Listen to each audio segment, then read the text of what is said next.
Terima kasih Syuhaida, salam sejahtera dan salam hormat. Kita mulakan dengan berita ini.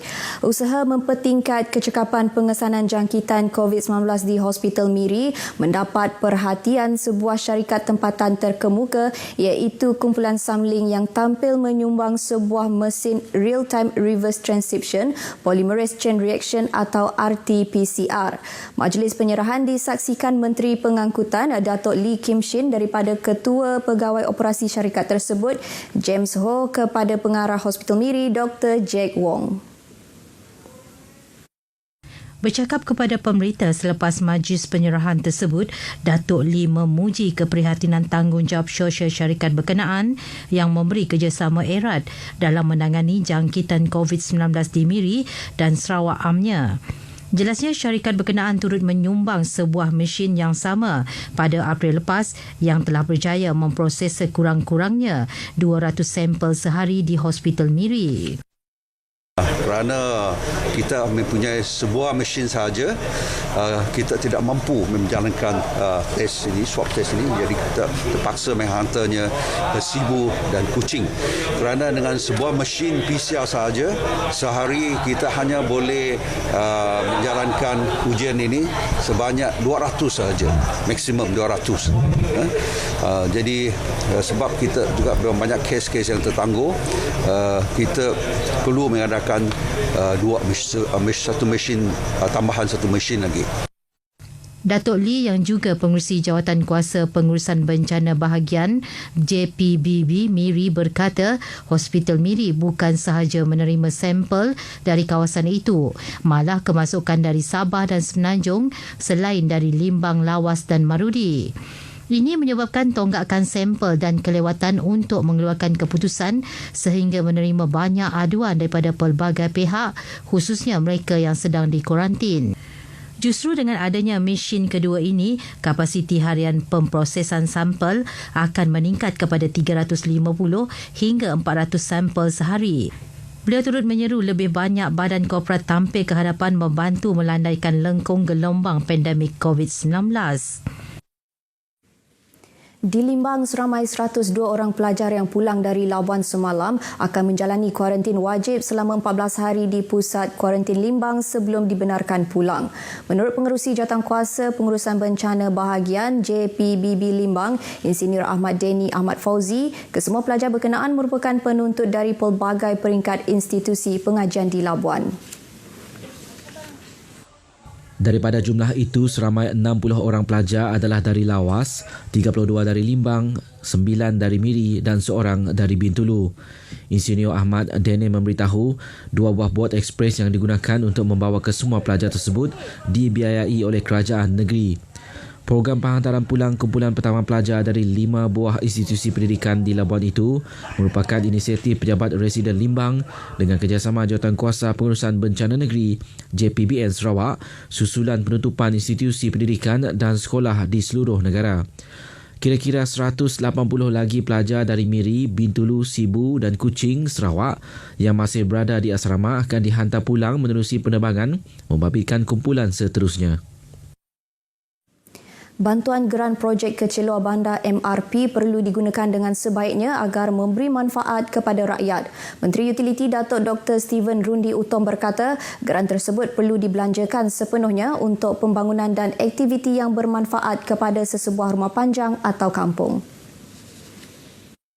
Datuk Dr. Steven Rundi berkata ini kerana MRP disalurkan untuk membantu pembangunan keusahawanan, material dan aktiviti di sesebuah rumah panjang dan kampung yang bertujuan untuk memajukan penduduk. Beliau menyatakan demikian selepas majlis penyerahan MRP Fasa 4 berjumlah hampir RM657,000 kepada 27 penerima terdiri daripada Jawatan Kuasa Kemajuan dan Keselamatan Kampung JKKK kawasan Dun Kemena di Bintulu. Justru beliau mahu perbelanjaan geran tersebut diaudit supaya lebih telus. Dalam pada itu, Datuk Dr. Steven Rundi yang juga Adun Kemena mengingatkan ketua-ketua masyarakat di kawasan supaya lebih aktif membantu anak-anak buah mereka, terutama dalam bidang keusahawanan dan pertanian. Selain grant MRP, turut disampaikan bantuan kebakaran Sekolah Kebangsaan SK Sebau daripada Timbalan Ketua Menteri, Datuk Ahmad Douglas Uga Ambas berjumlah RM10,000. Sarawak menyasarkan semua isi rumah di negeri ini menikmati bekalan air terawat menjelang tahun 2024 iaitu setahun lebih awal berbanding sasaran yang ditetapkan iaitu pada 2025. Menteri Muda Utiliti Sarawak Datuk Dr. Abdul Rahman Junaidi berkata Jabatan Bekalan Air Luar Bandar JBAB sedang berusaha keras merealisasikan hasrat itu. Jelasnya lebih 300 projek rakyat membabitkan bekalan air telah dirancang dan akan dilaksana di seluruh negeri yang melibatkan peruntukan sebanyak RM4 bilion. Daripada jumlah itu, kerajaan negeri telah menyediakan peruntukan awal sebanyak RM2.8 bilion untuk menaik taraf sistem bekalan air sedia ada. Selain itu, bagi fasa kedua, projek sistem bekalan air alternatif Sarawak SAWAS sebanyak 53 projek telah dan sedang dilaksana sejak tahun lalu hingga kini. Datuk Dr. Abdul Rahman menyatakan demikian ketika berucap merasmikan pejabat baru JBAB bahagian Seri Aman di Bandar Simanggang. Bagi bahagian Seri Aman, beliau berkata RM500 juta peruntukan pembangunan projek bekalan air telah diluluskan kerajaan negeri dan kerajaan persekutuan. Ia merangkumi 9 projek rakyat, 2 projek di bawah rancangan Malaysia ke-11 dan 5 projek di bawah Kementerian Pembangunan Luar Bandar. Ketika ini hanya 53% kawasan di bahagian Seri Aman telah disalur dengan bekalan air bersih terawat.